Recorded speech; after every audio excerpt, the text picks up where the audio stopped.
Hey, what's up? I'm here with solo artist David. How's it going? Oh, it's going great today, man. Thanks for having me on the show. I really appreciate you guys taking the time to interview me and support Retched as an artist. It means a lot to me. Awesome, that's I no need all the, problem. being relatively new on the scene, it's kind of well, it's a job, man. It's a big time job promoting and everything, and let alone just doing your music, that on top of that just makes for a lot of work. So you For got a me long anyway. you got a long ride ahead of you. Yeah, but it's getting better. I kind of dug in since I've been out there already for like the last 2 years. So there's I got a big internet presence and well, big enough anyway for a new guy. And it's it's seeming like it just keeps growing and growing, which is good because it needs to grow. I got a lot of radios supporting me. I'm on a I'm on a French radio hub that like you submit your music to a hub and then Mhm. they disperse it to other stations. So it's with AirPlay Buzz Radio, and it's growing too. So it's really cool because they're broadcasting me in Russia and Belgium and Germany and everywhere else I can count. Ireland now, and the UK. It's good, That's you cool. know. Yeah, yeah. So it'll be nice when the royalties start trickling in, but they come in slow, and Yeah, that's just the they're little to begin process. with. Yep. Yeah, but it's all good. I'm glad. I'm glad about it. I don't got to worry about nothing. I just got to keep creating and writing and putting it down. Yep. So it's a good thing. That is good. And it sounds like you're happy with yourself so far. Yeah, I've made major progress in the last, I'd say 6 months for me as comparing me to myself. Not as, what some people would think progress is, but for me, there's like huge bounds and leaps and so I'm got to the point where I'm starting to complete my studio build, uh, all with all the gear that I need, just about every single bit of it. So you can't ask for more than that because I have a steady, good paying job that keeps me going. So I don't have to be stressing on all the bullshit that comes along with the music industry and oh man, nothing's popping, nothing's making any profits right now. I can't invest or can't do this, can't do that. I said, no man, I take care of that on the side. I'm building this thing. I'm trying to build this machine is what I'm doing. And it's actually coming together, and man, I'm gonna tell you what, I couldn't be happier. I couldn't be more satisfied. Well, that's awesome. You So know. let's start from the beginning. Could you give everyone a history of where you began and where Wretched has begun? Yeah, And yeah, I will. Okay, so everybody knows the Overlord Messiah, the last release that's out. The Overlord Messiah from Retched. That was a release.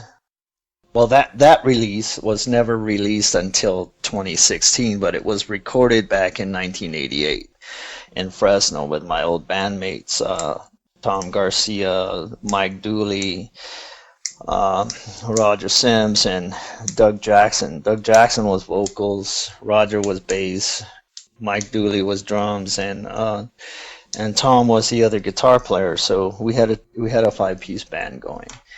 Anyway, so in '88 we did this demo, and we started doing the shows. So we'd take the demo around and play the tape because back then it was all boom boxes, or you'd have to go play live to demo your music. So we had our stuff on tape. So we'd go take tape and we'd go play it for club owners and this, and get these venues interested. So we ended up being a headlining band, and we were a headlining band from the day we stepped out of the gate. For some reason, I don't know how that worked, but it happened that way, and until we decided to quit.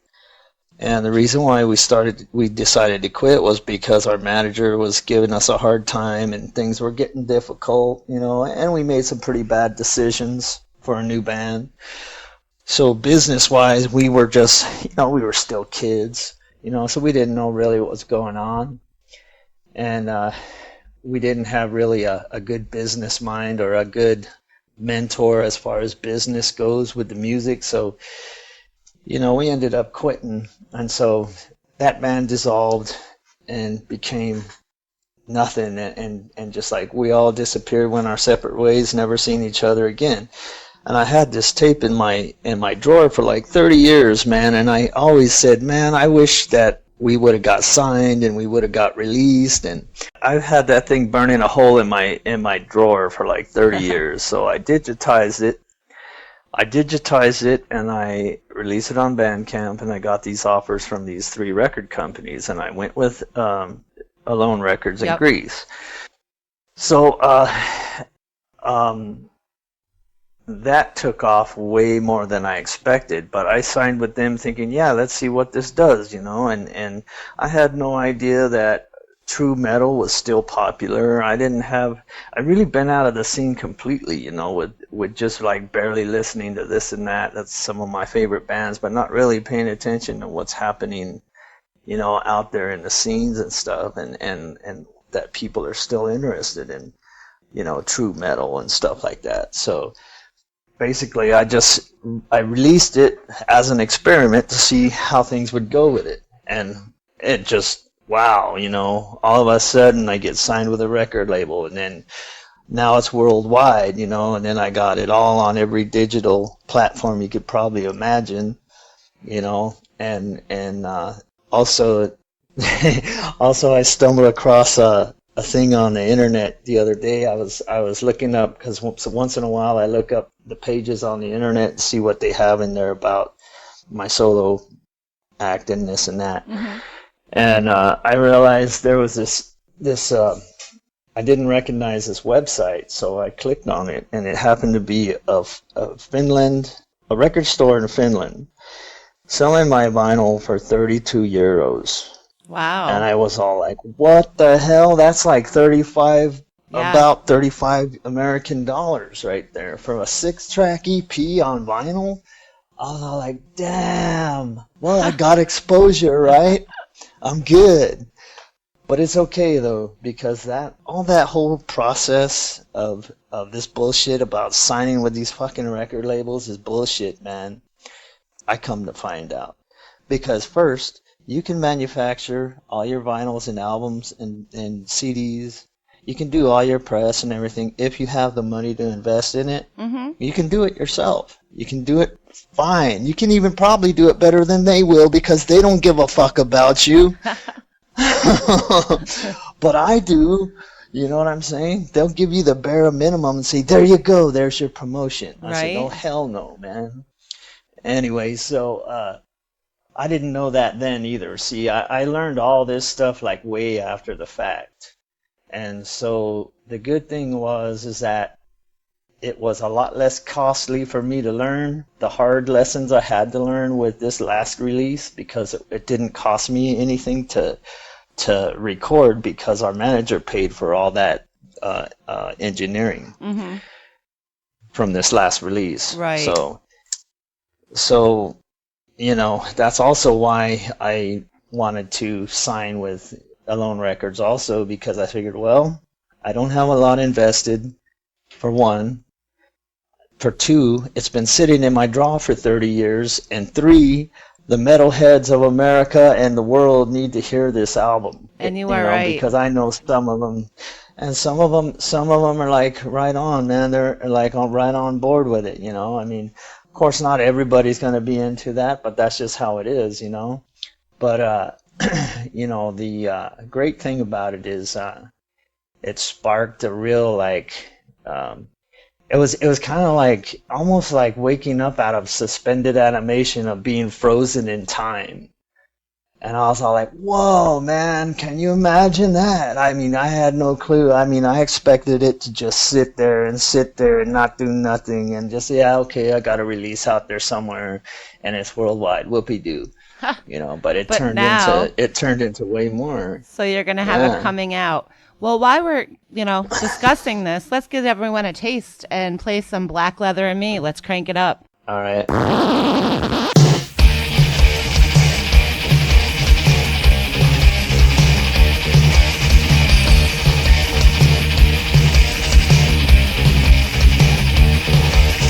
Feel the power surging, ready to explode.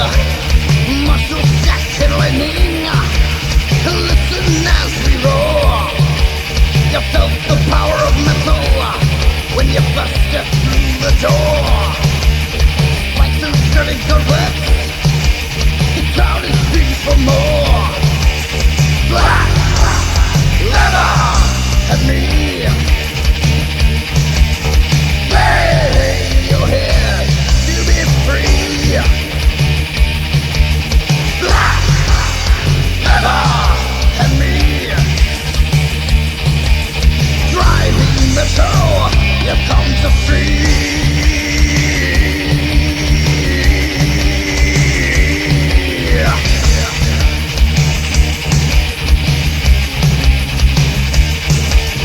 Messy left and lethal will make your eardrums bleed. Smashing out the posers who try to play the lead. We feel no pain, no mercy. Our mission's to destroy all those nice young virgins whose parents we've annoyed. Black leather and me. Lay your head to be free. Black leather and me. Driving metal.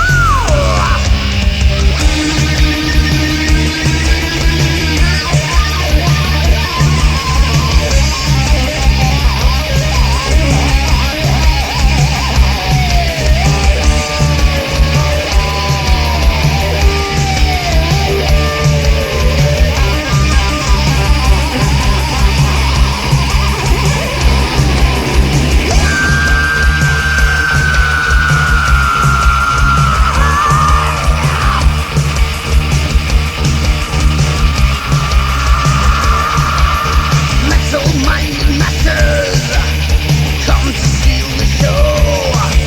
So would you like to hear just a little more? We take no shit from no one, so live your life like me. Heavy metal thunder, fighting ecstasy. Black leather and me. Lay your head to be free. Black leather and me.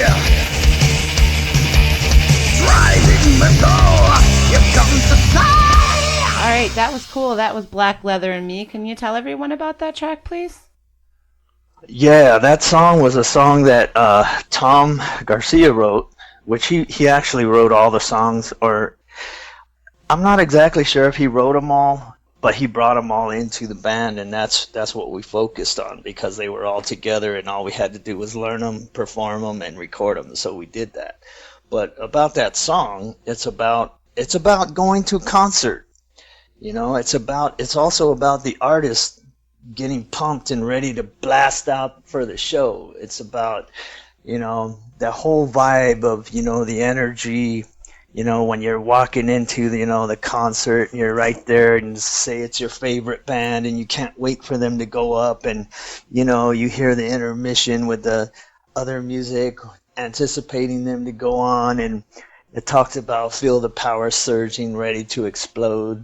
It talks about being metal. It's mainly about being totally metal and going to shows and also performing at shows. And it's a man, that's like the banner song, I think. It sounded like it. Now, what was it like? What was the crowds? What was the metal scene like back then? And how do you think it differs from now? I think it's way different. Yeah, it is way different. but it was also really, really banging back then too.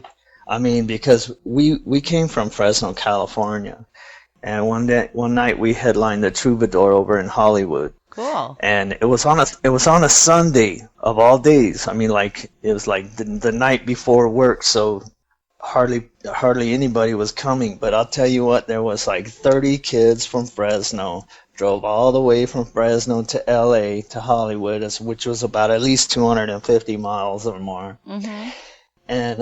And they came to see the show. They came to support us.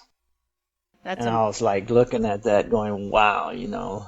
I was like, that blew me away. I was like, wow, man, you know, we really started something good here, you know. And it was just like amazing, man, you know. Did you guys have stage props or anything back then that aren't allowed now these days? No, we didn't do all that bullshit. We'd go up in, you know, your traditional spikes and leather and, you know, no makeup because we weren't one of those hair kind of bands, you know, because we were a true metal band. But, you know, true metal bands back in those days would go there with blue jeans or maybe leather pants and some spikes on their wrists and shit like that. And that's about it, you know. But, yeah. And that's how we'd go up on stage, but, you know, there was no theatrics or, you know, we were just straight raw in your face as much as we could put it, you know, and it's just like, this is it, man, bam, you know, that's just crazy. Raw. And that's exactly how I'm going to be again, you know, which I already am, but I'm not ready to do shows until after this next release. Mm-hmm. But I'll get back on that later on. Yep. Yeah, that just popped in my mind. But anyway, yeah, man, the scene, wow, you know, the scene was killer. I mean, to me anyway, because I was just getting into it at that time as far as actually doing shows and watching the crowd reaction. And that night there was like all these kids from Fresno and a few other locals that were hanging around, and all you saw was big old hair and heads slamming on the stage to our music, and it was just great, man, to see that reaction. That's cool. Like, yeah. Did you guys have any videos on MTV? No, we weren't there yet. No. Plus, we didn't have budgets for that. I mean, we were lucky to get to LA from Fresno and do the show. You know, so it was hard back then. I mean, like I say, we weren't the best businessmen, and we did not have any. Well, we had support, but it was more like fake support. Like, oh yeah, you know. And then so like our manager, he'd get us there, but he wouldn't hardly give us nothing. You know. He would take it all. And then he'd take all the money. Yep. Yeah, he'd take it all. He'd take it all, man. And you know what's worse? He was our drummer's dad. That's awesome. But I do have another question. I'm wondering, was there such a thing as pay to play back then as there is now? You know, you probably wouldn't know.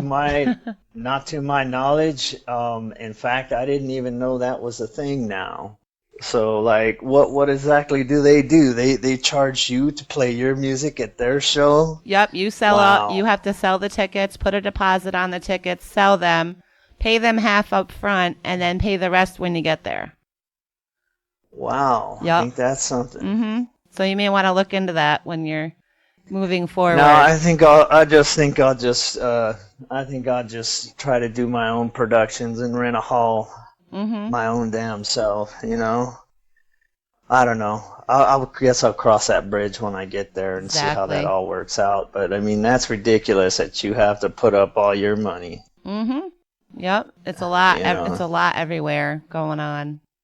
I don't think so much in other places, but around, you know, the U.S., it's relevant.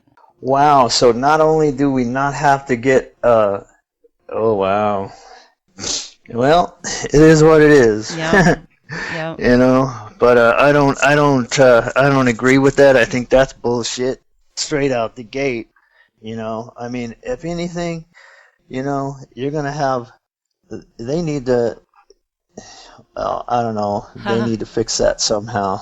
But that ain't cool. Exactly. That ain't cool at all. No, it's not. I mean, 'cause how are you gonna be a working band and make money when they're in your pocket? You know. Mm-hmm.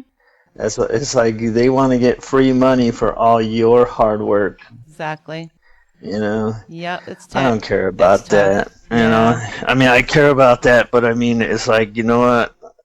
I'd just as soon just stay in my studio and release records. I mean, they can't charge me for that too much, can they? No, they can't.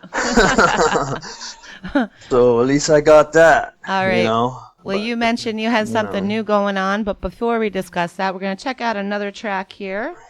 Let's check out Metal Nights. Crank it up. Party, party! Standing! 8! 5!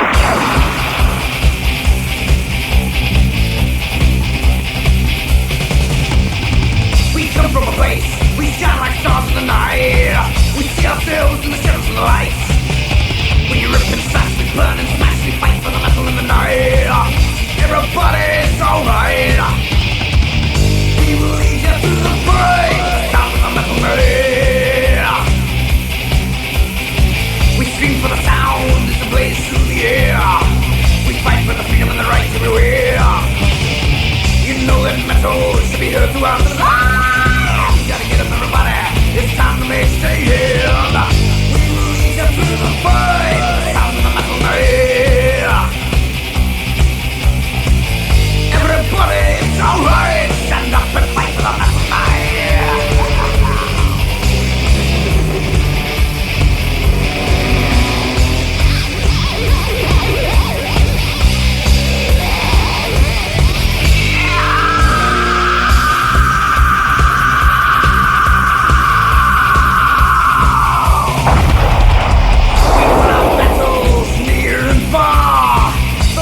Rock is now ours.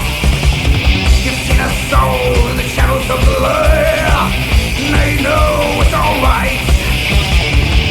We will lead you through the fight with the sound of the metal night.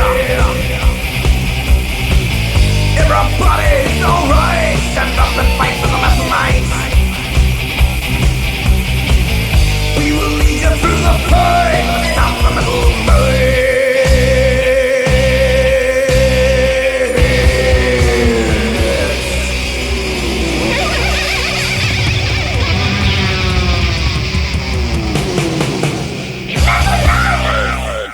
That was Metal Nights, another awesome track. I think that one was kind of cool. Yeah. Awesome. Thank you. Was it like one of your favorites off the EP? Yeah, it is. It's one of my favorites. I mean, like at least 5 of the 6 are my favorite songs. Actually, they're all good songs. I like the one song the least off that whole album, but it's still a good song. It's called Lost in the Night. Mm-hmm. Yeah, it's a slower song. It's kind of a sad song about a dude looking for his woman that she ran off and turned in to be a prostitute and all this shit. Lovely. Yeah. So, but it's a metal tune. It's just more like a slower song. Kind of like it's like it's still kind of Maidenish, like has that vibe, you know, dun dun dun dun dun dun dun dun, you know, that old school, right? Kind of traditional, kind of like slow type grind thing. But Metal Nights, man, that's a good high energy song. You know, it's about a group of like soldiers, but they're knights, and it's like, you know, they pillage and they thrash shit. It's pretty cool. It's like ancient times little story there. Now, you did mention you have some new things going on. You have a new release that you want to bring out. Can you tell everyone how you began with that and where you want to go with it?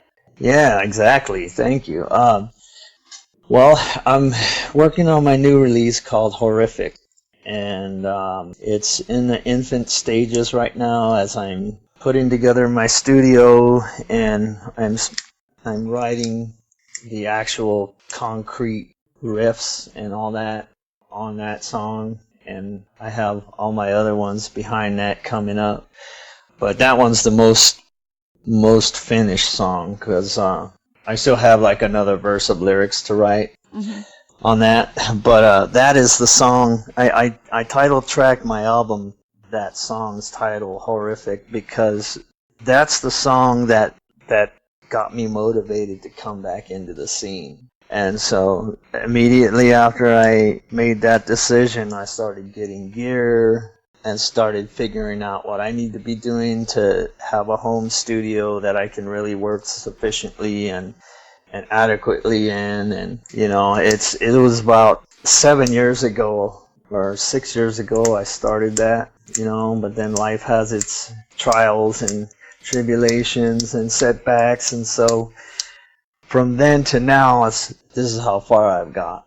But I got some good gear, and I got enough gear right now to finish my studio coming in.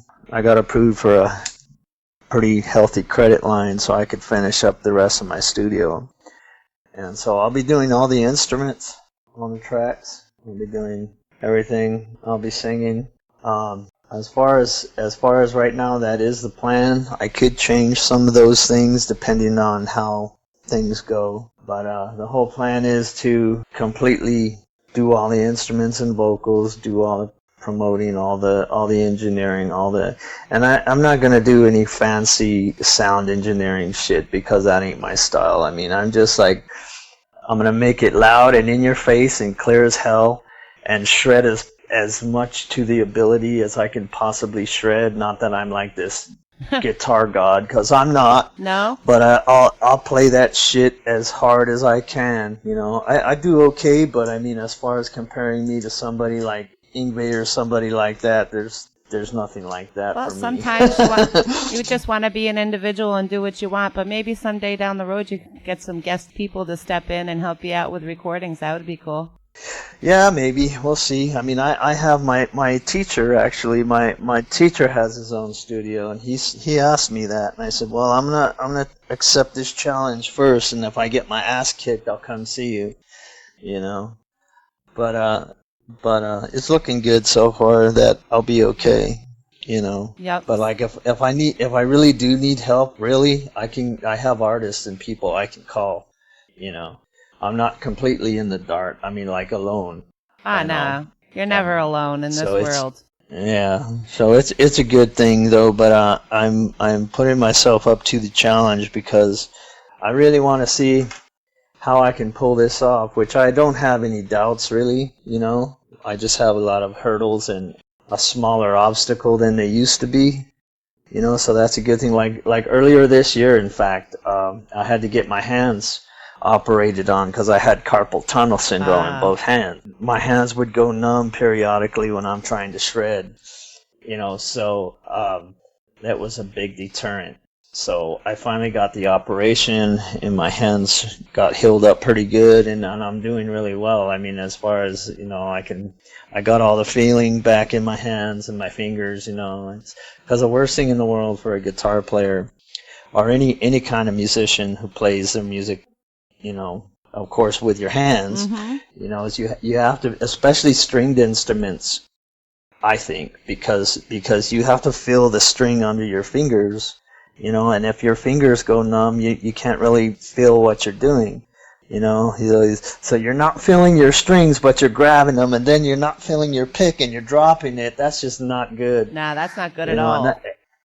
And that's exactly how it was at first, like 7 years ago. My carpal tunnel was kicking my ass, and then later on, I just kept playing and kept working it, and I slowly was able to tolerate it, and once in a while it would really act up. I'd have to stop and shake it out, but hurdles with that, hurdles with steady employment, hurdles with trying to get my own home for me and my family, but I've overcome those, and I'm kind of into the place where now I can get to where I can finish my studio and start completing this release. That's cool. So Horrific is going to be like the shit for me.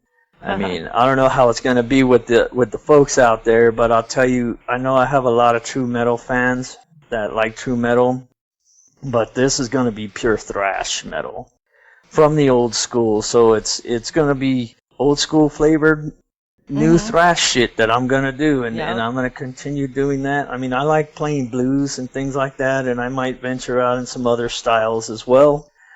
But those will be under probably my name, David Manasian, the so-and-so album or something like that, you know.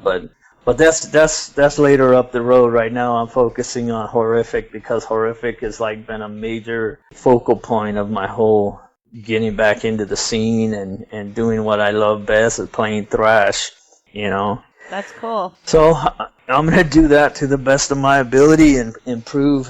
Now you need a track called Full Speed Ahead. Good one. Now, when you're writing your lyrics, do you get any trigger items or something that triggers you to write your lyrics and to carry on making the songs of the fullest? Yeah, like every once in a while I'll hear I'll hear someone say something, or I'll read something or hear something in the news that will inspire me to write about a subject, or like, hey, that's a good name for a title, or, oh, that's pretty good, I'll have to remember that, you know. And so pretty much everything around me, you know, inspires me from time to time. And just a real quick note on Horrific, the inspiration behind that is about how it's about war, it's about how things are these days and how things have always been as far as human existence is. And it's pretty fucking horrific. I mean, there are beautiful things in the world too. If we look back in history, there are some real bad, horrific shit in our past, and even in our present. That song is about that warfare and look forward to hearing it. Yeah. So and just in general, it's about how the corruption in the world, and how it's always been corrupt, and how it never seems to repair itself. We just keep doing the same shit in different ways over and over again. But, you know, mainly that's from our leaders and stuff, which, you know, the common folk like you and I don't have no control over. We just gotta, you know, deal with it. So I'm glad you're bringing it out in metal. That's cool. That's how I can rebel, you know, without being shot down or grenaded or gassed, you know what I mean? You don't want to become gassed. Do it in metal. Well, you know, even like in the 60s, like when they were, like, I'm sure you heard of Penn State, when they had that the National Guard came in there and shot down all those college students for protesting. Mm-hmm. Okay. Yeah, you have a voice in America as long as you don't talk too loud. Anyway, so there's your horrific tale right there, besides Minnie. That's cool. Now, how long before you think you're going to release? I'm shooting for sometime next year. I'll say at the longest part, hopefully towards the end of next year. If I'm really, really lucky and my workflow starts picking up really well, it'll be sooner than that. But I have to realistically say at the longest the end of 2020 possibly I'll be releasing this. Hopefully sooner, you know. Right. I'm really hoping sooner, but it just depends on how things flow. And, you know, life, like I said, there's, you know, I'm just a common person. I don't have, you know, big record companies behind me financing my project, or, you know, doing this and that for me. I'm doing it all by myself, you know, and it's, you know, it's a lot of work. It's a lot of dedication, you know, and plus I work 60 hours or more a week. Oh, there you go. Usually. Yep. So like my day is like Sunday. That's my music day when I focus, you know, most of the time, unless something comes up and I have to do something around the house or what. But, you know, I got one day plus like a couple hours each night during the week, you know. But I'm freshest on Sunday because I'm not coming home from work beating my ass all day. Right. You know, so and I work at a mill. I work at a mining facility out in the desert. Oh, and wow. So I'm a millwright, and I take care of all the ore processing machinery. That's and cool. Sometimes it'll kick your ass. Oh, I can imagine. That's heavy-duty work. Yeah, it is. It is. I mean, there are some days where nothing's really going on, but there's a lot of days where everything's breaking everywhere, and you have to fix one thing and then run across a facility to another plant, fix another thing, and you're not constantly moving. You know. Damn. Sometimes we do double shifts because everything's breaking down. So it just depends on how things flow, but you know that doesn't stop me from doing what I gotta do. You know, it just makes me. It just, you know, I'm glad I have that work, and I don't have to work that much, but I choose to because I need the extra money to do what I'm doing. Yep, you're making your plus lifestyle. Plus also taking care of my family. You know, I gotta make Exactly. sure my wife and kids are taken care of, and that. But most of my kids are already grown up, so I have a but they're grandbaby always in the there, and house, you have that grandbaby, Yeah. so you gotta take care of that Yeah. grandbaby to the fullest. Yeah, you know, so I do do the best I can to make sure that my family's okay, you know, and in the process too, I'm doing this on the side, and so, you know, it's a lot of stuff happening, you know, but I'm moving forward, and I'm making progress, and I think things are moving right along how they should be. That's You cool. know. Now, if I had my way, I wish I could do my music for 60 plus hours a week, you know, and all that. But you know, that's not reality right now. Maybe later. Maybe down the when it road. starts. Yeah, you know, I mean that's the goal. But for now, man, I'm gonna just keep producing my music and releasing it, and producing my Awesome. music and releasing it, you know, and I intend to produce a lot of records, you know, but it's this first initial blast, you know, because I'm doing like I said, I'm building this whole machine so that I can start producing Cool. and producing without, and I mean effortlessly producing for the most part. I mean, not effortlessly, you know, completely effortlessly, but I mean like where it's not so much of a damn struggle, like, you know, oh, now I have this technical difficulty because this isn't working, or my computer's not talking to this fucking interface, or oh man, my level keeps clipping and searching for the sound, and oh, I want this sound but it's too high over here, I gotta trim it here. And plus, I'm still a pioneer in audio engineering, so you know I'm not the most talented engineer. But when it's all said and done, and at the end of the day, when I finally release it, it's gonna be what it's supposed to be. That's cool. You know. But in the process, I'm getting my ass kicked, and I'm running through a minefield, and I'm still huffing and puffing and keep going. And that's just the way I am, you know. Period. So. You know, I'm gonna get there one way You or will. another, and You seem very you know, determined. oh, I am. I mean, this has been a lifelong goal for me, you know, and I gave up on it because of the scene back then. But you see, now I don't have to per se really depend on the scene as far as, you know. I mean, yes, I do, but what I'm trying to say is.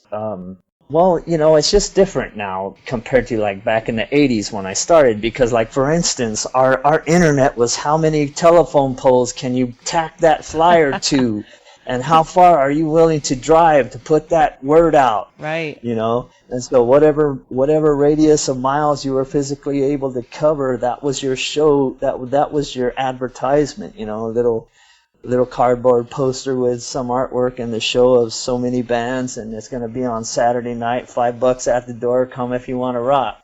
And, you know, and handing out your demo tapes to people, saying, here, check us out. Exactly. So now, with all the new modern advances, you know, we can do that same thing only over the internet, and it's very painless, you know.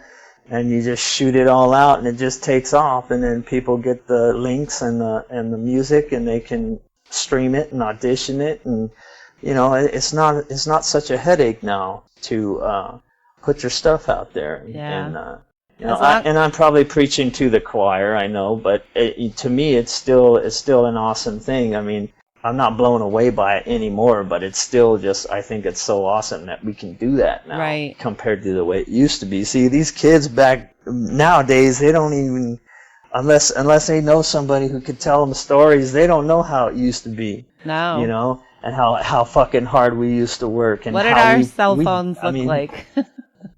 We didn't what have cell phones? exactly. You mean those big ass ones that weighed 50 pounds and looked like two bricks tied together? Yep. Or the ones before that hung on the wall made of wood, and you had to like dial 2 numbers to get out, and then you dial #66. I'm telling you. That's crazy. You know, so yeah, so you know. Now people still did it. Yep, exactly. So being that we're discussing the internet and where people can reach you and things like that, actually they can find you on the internet. Where can they find you, and where can they be looking for this new release to come out? And, you know, who are some of your contacts? You can look it up on Spotify. You can look it up at retched.herenow.com. It's already, that last release is on just about every digital platform you can find, or look it up on Bandcamp if you want CDs and vinyls. I have them. You know, you can hit me up, or you can find my email on that same thing, or you can look me up on Twitter. You know, Twitter or Facebook. It's every social media. You can look me up on Instagram under Retched. Heavy metal solo artist, you know. Cool. Or you can just Google it, say Retched the Overlord Messiah, and it'll come up all that stuff, or just say, you know, Retched is spelled with an R. Yep, not W. No, and it looks like it says Retched, but it's not. It's pronounced Retched. So, not to be confused with the other metal band called Retched. All right. So we're going to check out your last track here. I forgot all about it, so we're going to add it in now. Here's the Pharaohs Curse. Crank it up.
Pharaohs Curse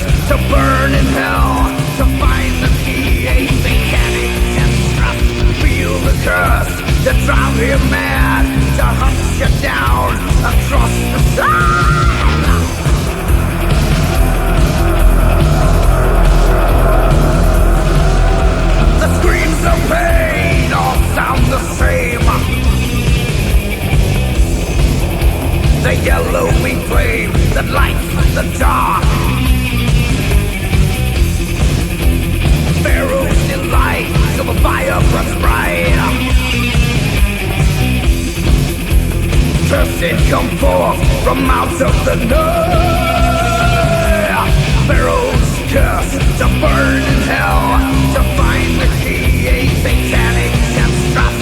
Feel the curse to drive him mad, to hunt you down across the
the fury of 10,000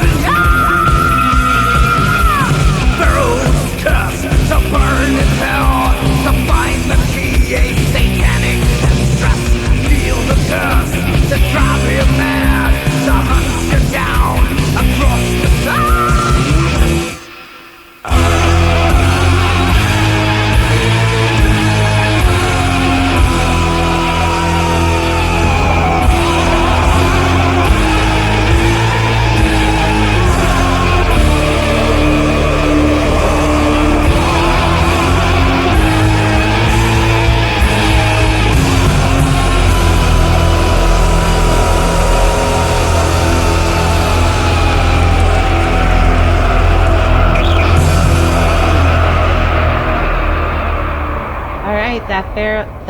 That was the Pharaohs Curse. Excellent tune. Yeah. Sorry it took me so long to add it in there, but if you want to, give everyone a little glimpse of what that track is about. Yeah, the Pharaohs Curse is about unearthing tombs and about the evil spirit inside the tomb coming after you. It's about, like, it kind of flashes, like, as the vocals go, it starts talking about its ancient existence, and then it kind of blends into people disturbing the tomb and being tore up by the pharaoh and his spirit's curse.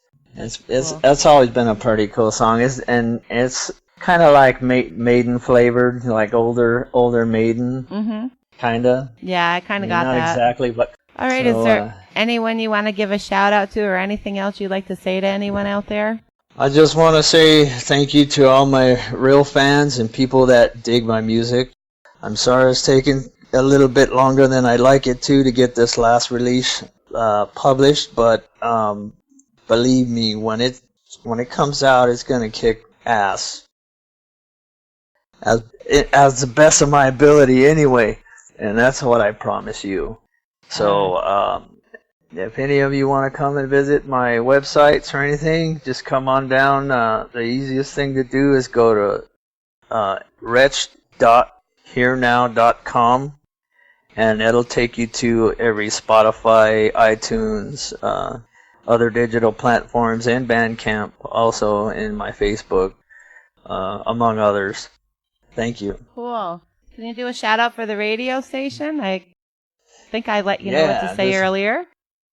Yep. This is David Manasian, the solo artist for Retched. You're tuned into the Thunderhead show on MetalDevastationRadio.com, where metal reigns supreme. You're welcome back anytime. Hit us up when you're ready and your release is ready. And you can also request Retched on the Thunderhead show and also at MetalDevastationRadio.com. Yes, give us some requests, man. I need all the support I can, man, and I promise I will do my best to not ever let no one else down. All right, take care.